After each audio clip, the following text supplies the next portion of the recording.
In 1919, he hit 29 home runs and was sold to the New York Yankees. A three-run home run for Buffington. The Yankees now lead it by a score of 3-2. Bill Lee is now going over to a couple of the Yankees, and there they go again. Ball hits it to deep left. That might send the Yankees to the World Series. Varitek and A-Rod going at it. Roberts is going. Posada's throw. Roberts safe. And what can I say? Just tip my hat and call the Yankees my daddies. Welcome to another episode of Fanbase, a deep dive into the greatest rivalry in sports. He's John Senecal. I am Brian Shackman. Those of you watching on YouTube, take a good long look at this. Tom is going to leave the building. My mustache. It's my welcome to radio. You know, I no longer work in TV. I have a full-time radio job, so I decided in celebration, in honor of it, to grow a mustache. And my wife has basically said she's not getting close to me until I shave it. TV is usually where the mustache is, not radio. You got to grow your hair out. Well, but who in That's what you gotta TV? do. Well, in 2021, I don't see many TV dudes with mustaches. Well, I'd say Jerry Brooks, but he shaved his. He hung him up.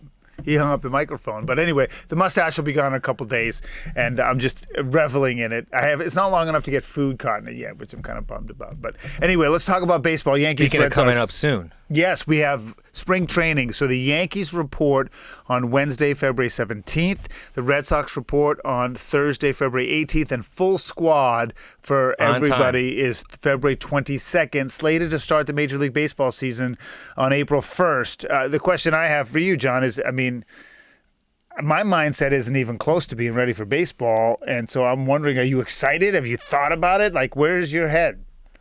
Obviously, I'm excited that they're talking a full season. It should happen, and the spring training is going to start on time. It took a while for the free agent dominoes to fall. So, right. And they haven't all fallen, but not totally. But the big fish are all pretty much gone, and that usually signals that it's time to get going. And right. It's great. Coming on the back end of the pandemic, hopefully, and there's going to be a lot of protocols in place for spring training, quarantining before you get there. What do you think of the tracker? What do you? If you read the message blogs and everything, people will say that's the beginning of the government oversight and all that. But let's look at it in the grand scheme of things. Government oversight would be more like them tracking you and I and everyone, not Major League Baseball. You could easily pretty much track Major League Baseball players as it is. There's a pretty finite group of them. Right. I really wouldn't worry too much about that. Obviously, the players' union isn't really too concerned about it either.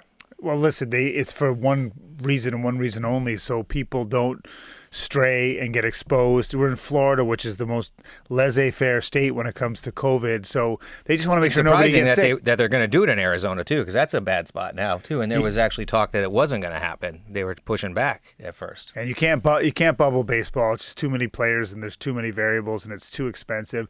And the thing is that all it takes, the NHL right now, there's half a dozen teams in the NHL that are shut down for a short term. So it doesn't take much to screw up a season. And if you're actually going to try to play 162, you can't have game postponements because there's no way to backfill it, right? So then you're going to end up with teams competing for playoff spots that have played a couple fewer games, and it could be a disaster. And this is why I would just say this. The season should not have started on time, and they should have found a way to be able to, in a socially acceptable way, get these players vaccinated so you can play the right way, because you can't really guarantee player safety until they're vaccinated. Or what if they did something on the back end where they went into if they had to, the back end of the season go into a bubble situation, or maybe they didn't have to, given the time the play out come October. Maybe you could play. Weather-wise, you could play in a dome stadium and do a neutral site. But then there's no home field, and then there wasn't last year either. Right, but I don't think it was a legit season. I don't think it was a legit, even though the Dodgers are the best team. Now we're talking legit schematics. We're not talking numbers of games. We're talking like legit, fan base and right. But all the World Series are home and home and home. To me, like if it's neutral site, then it sort of negates it. And I guess it's a nostalgia thing. Baseball is a number of nostalgia. Right, and I just think baseball is setting themselves up for a potential problem, because if they can't get all the games in or something happens, there's just a couple of months. It's bad luck for baseball, because we're just a couple of months away from having a situation where we're all there could be vaccinations enough where we can go back to the ballpark. But there's this April and May and potentially June where it's not going to be the case. Yeah, you don't want to push the envelope either. So we'll see what happens. I mean, I'm not cheering for the season to be a disaster. I'm just saying the reason why they're so strict about these protocols right now is that they know what's at stake in these first couple months, because if a couple teams have to shut down, it's going to be really, really difficult. And they also, I mean, we all know the owners want the fans back. They want everything to go as smooth as possible. And they're making the players happy by getting them into the park early, on time. Right. But in the grand scheme of things, they just want fans back in the stands. Right. And I think, I don't know if we've talked about this that much, but I think all sports have realized, and I hope the athletes appreciate the importance of fans. I think that it's become a reality now. They understand how much they feed off of the fans. I think baseball is one sport that doesn't really pay a lot of respect to fans. It's like they've always said it's about the fans, but it hasn't been about the fans. No, and the players, a lot of them don't give a crap. And the distance, as I've said this many times, the distance between a player and fan has gotten greater as the money's gotten bigger. Oh, it's crazy. The ballparks, it's like sometimes you feel like you paid $250 for a seat, and it's like you're at a minor league game in the upper deck. Yeah, it's totally true. And so I don't know. I mean, do you think, if I was going to give an over-under before we move on to other things, when do you think you will be able to go to Yankee Stadium to see a game? If we talk specifically Yankee Stadium, I would say after the All-Star break. So July. Sometime in July. But we're also talking Yankee Stadium. I think they'll be a little bit ahead of the curve, but I think they'll be conservative at the same time. Whereas like Florida, they might just say hell with it. Just let Texas, them in. like they did last year. California maybe. I don't know. California is a whole different ball of wax. But like what you're saying, yes, exactly. I think Fenway and Yankee Stadium will probably be around the same time then. That's what I'm guessing. No expert, no CDC insight. No World Health Organization. Because if they were like, okay, well, we'll let 2,000 fans in for opening day, but it's going to cost you $250 a ticket. People will do it. I won't, though. No, but people will do it. Absolutely, people will do it. Yeah. We've seen fans in games during the pandemic. We're currently still in the pandemic. We just watched the Super Bowl. Yep. So it can be done. I was actually kind of surprised that it wasn't done at the end of the season more last year, to be honest with you.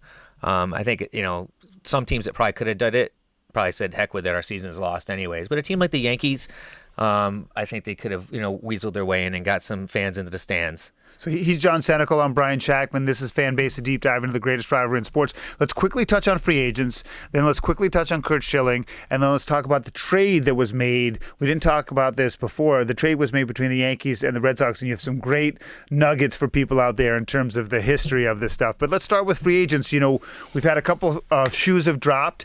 I mean, For me, the only thing that's interesting out there is obviously Jackie Bradley Jr. with the Mets signing a center fielder. That market's shut off to him. He doesn't have many options.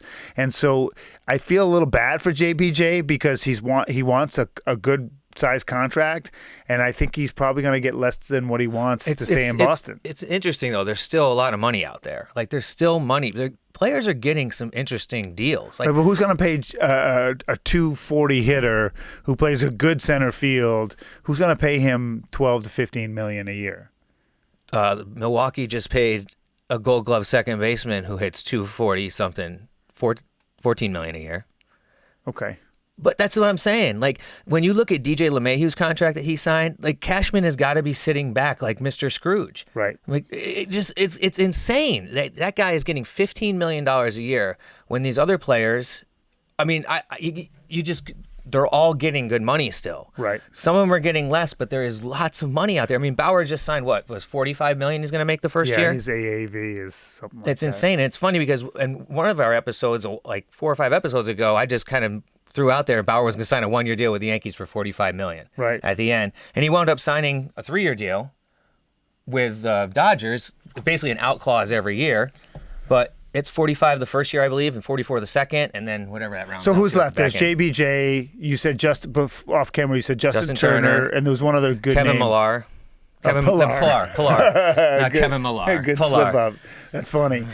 It just real quickly before we get into Schilling. I mean, with the Dodgers getting Bauer, it seems like there's like 2 or 3 teams that are trying, and everybody else is not. It's amazing because in the NL West, for the last month and a half, we watched the Padres just go crazy, right? Making trades, and they were like, "Oh my God, the Padres mean business."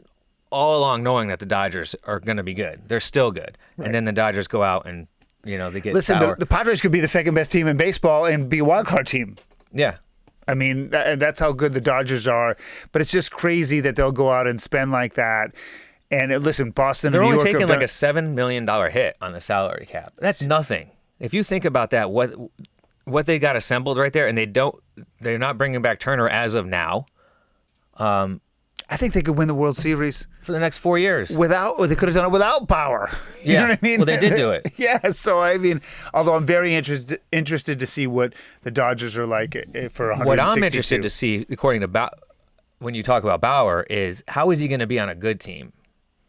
How is his numbers going to look on a good team? We all know that, his win-losses aren't great because he's been on some pretty crappy teams. He's been on Arizona. He's been on Cleveland. He's been on Cincinnati. So his win-loss may end up being way better than people think. Right.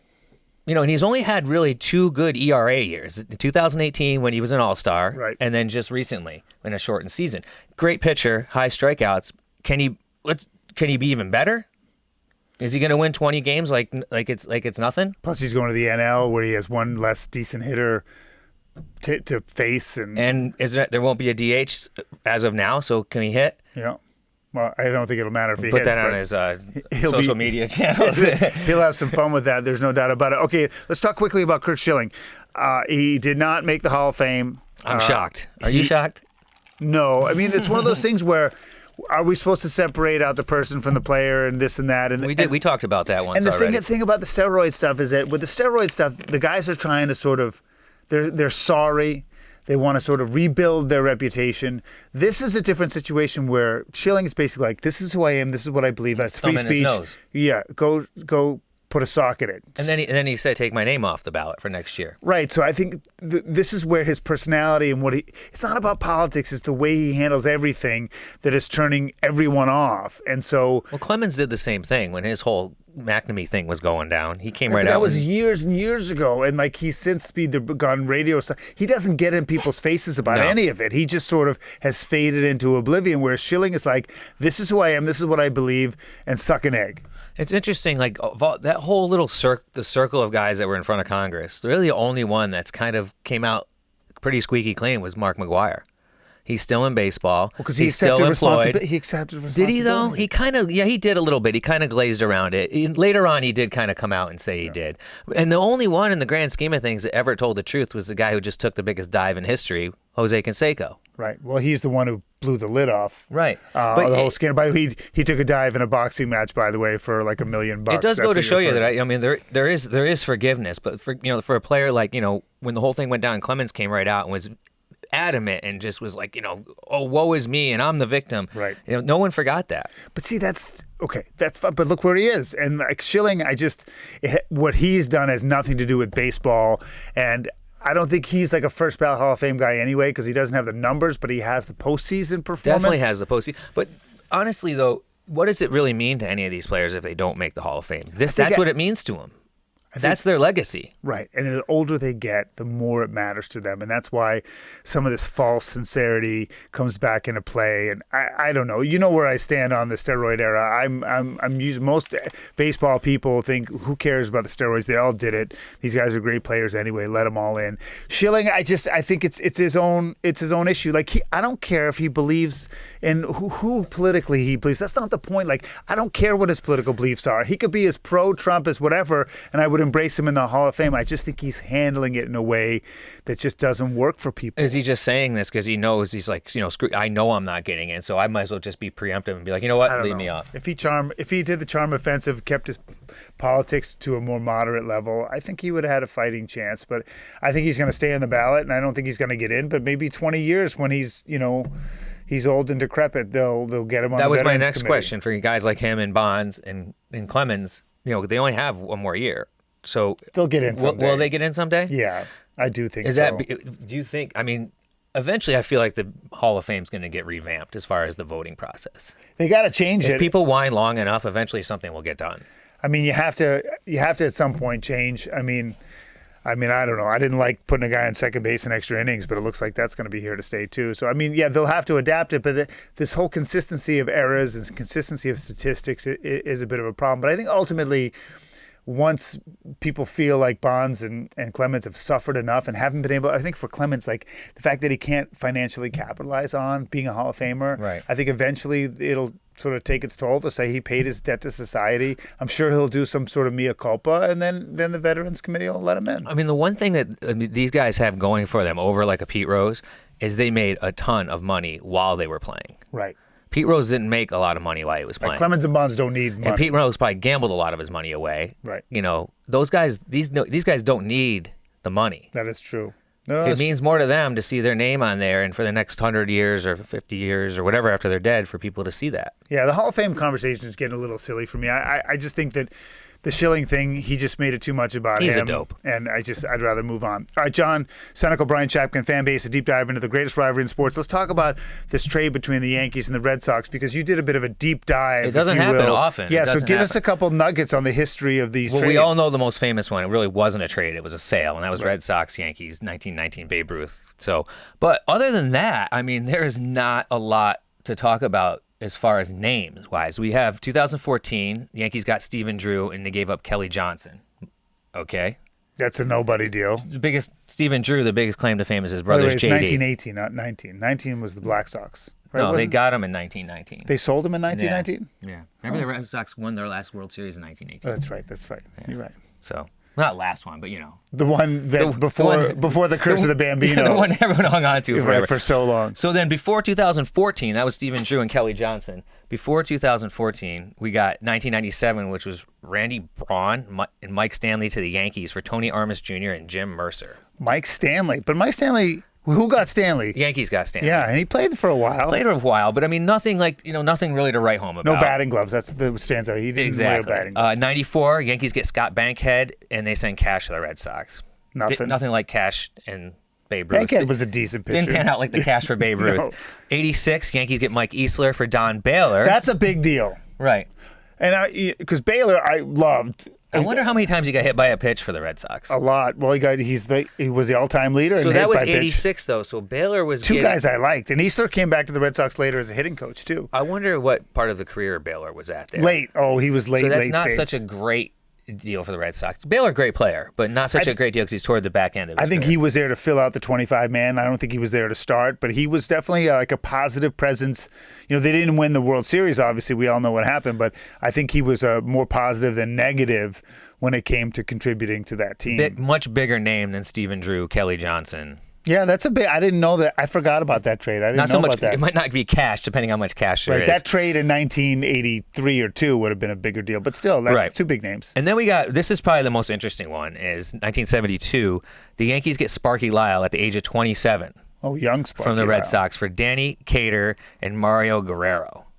Now, you wonder back then, before you get to the last trade, if the rivalry was such that they were still rivals in the American League, but like if it was didn't sort really of start taboo, to spark off. Was it taboo to make a trade? Like now you don't make a trade in the division, they say. That's why the trade was it Ottavino? What's the guy's name again? Adam Ottavino. Yeah, that was kind of a big deal to me because they probably could have dumped him somewhere else, and it's just you don't really, unless you have to, make a trade in your division. Whether it's not just the Red Sox, Yankees, you don't want to trade him to Tampa. You don't even want to trade him to Baltimore. Right. Well, then also you think about this. So he goes on to play for 7 years with the Yankees, and that takes you into 77, 78, 79, right. And there could be a lot of resentment from Red Sox still, knowing that he's coming back to bite them. And he goes on to win 2 World Series with the Yankees and 3 All-Stars. Wow. Sparky Lyle. So that's a good trade for the Yankees. And then 67, Rom Klemblowski for the Yankees. Yeah, a couple. Then there's Elson Howard, I'm guessing, towards the back end of his career, too, goes to the Red Sox. And that's pretty much it. That's pretty much it. And it was red roughing back in 1930, but nothing, it's not. Other than that, Sparky Lyle, a little bit of Don Baylor, and then the big one. So why do you think Cashman did it? Do you think he just wanted the best deal was from the Red Sox and he just took it? Doesn't see the Red Sox as a threat? That was just a weird thing. It's like, I don't know. I think it was just more of like a dump. They just got rid of him. Because the Red Sox, most people are really constructive on him coming to the Red Sox. Like he's going to be a good depth guy. He was the it guy when the Yankees got him as a free agent from Colorado. And then he was great for the first year with the Yankees. Then his slider went flat. He's a one-pitcher guy. And when that slider goes flat, you're toast. Right. So you don't think he's got anything left? I mean, who knows? It's a whole season, I mean, he could be... How many times have you seen Major League Baseball players flip the switch in one season? It happens all the time, especially with pitchers. And especially in contract years. Yeah. That's cool. All right, listen, we appreciate the time here on Fanbase, a deep dive into the greatest rivalry in sports. He's John Senecal. I'm Brian Shackman. Check Next us out time on iHeartRadio, Yep. YouTube, which Yep. you're watching right now. with the mustache, Yep. of course. And then Spotify and Apple, wherever you're enjoying your podcast right now. We will be back very soon.